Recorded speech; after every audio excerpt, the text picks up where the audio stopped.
Alright, walk with me for a bit. This might reach some people that I personally know, and if you do, hi. I think this is going to be really important for people to actually seriously consider. Because right now, there are a lot of people that treat politics like it is a team based sport. They believe that they exist in a dynamic between the left and the right. Okay? And if you are deep into politics, if you consume information like that every day, it's not surprising that people come to believe that, and it is deeply felt. The problem is that that is not true.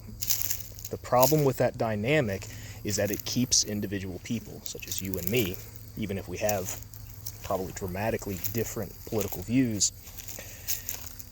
In order for me to have a good life, does not come at the cost of yours. In the same way, I would hope that in order for you to have a good life, should not come at the cost of mine.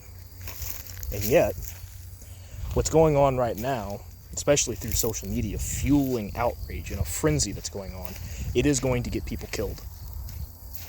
There are people that literally view the other side as demons. Okay? When you start to get into this apocalyptic language, where you believe the other side is entirely monstrous, it will lead to violence.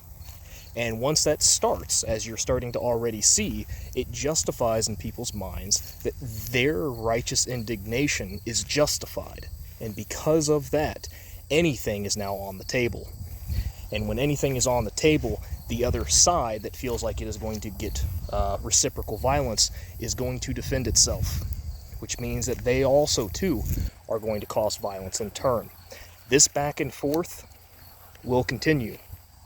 In other societies, when this kind of thing has happened, it can go on for decades. You look at something like the Troubles or the Years of Lead, something like that, where this sectarian violence, where it is neighbors killing neighbors, this can happen here. This is not just abstract entertainment on the internet. This can come to your home if you're not careful with the type of rhetoric that you are playing with on the internet. If you are not careful with how you identify friend or foe, and if you start viewing your fellow citizens as active combatants, you will drag yourself into an actual war. And when that happens, you will start to realize just how real the violence actually is. But once you get to that point, there is no stopping it. And if you think that the other side is not willing to come to the table, then that means discussion itself breaks down. And if that happens, we hit an impasse, which then justifies violence. So one example that I want to talk about where this happens is how people self-identify between liberal or conservative. This applies to both sides, even though that this whole sides thing is not real. Okay? I cannot stress this enough. The problem is people that describe themselves as conservatives, their definition of what a conservative means is different than how a liberal person would describe a conservative. Vice versa. The way that a liberal would describe themselves is not going to match the definition of what a conservative would describe a liberal as. And because of that, and it's not just these two labels, it is all political labeling right now that is starting to get corrupted because no one shares common definitions. And because of that, that is why argumentation feels completely incoherent and a waste of time. Because fundamentally, there is not a shared understanding. There is not a cipher. There's not a translation system between the thoughts and dreams, desires, and values of one side to the other. The problem with this is it requires all parties to meet each other halfway.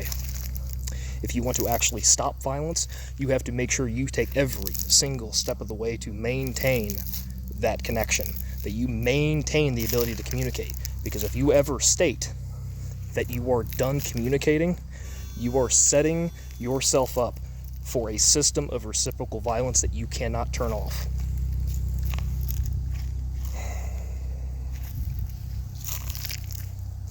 I really hope that this little social media frenzy burns itself out. But if a lot of you people decide to keep this shit going, you're going to get a lot of people hurt, yourself included, me included. Once violence like this, of this type, starts, it is indiscriminate, and it is bloody, and it will persist.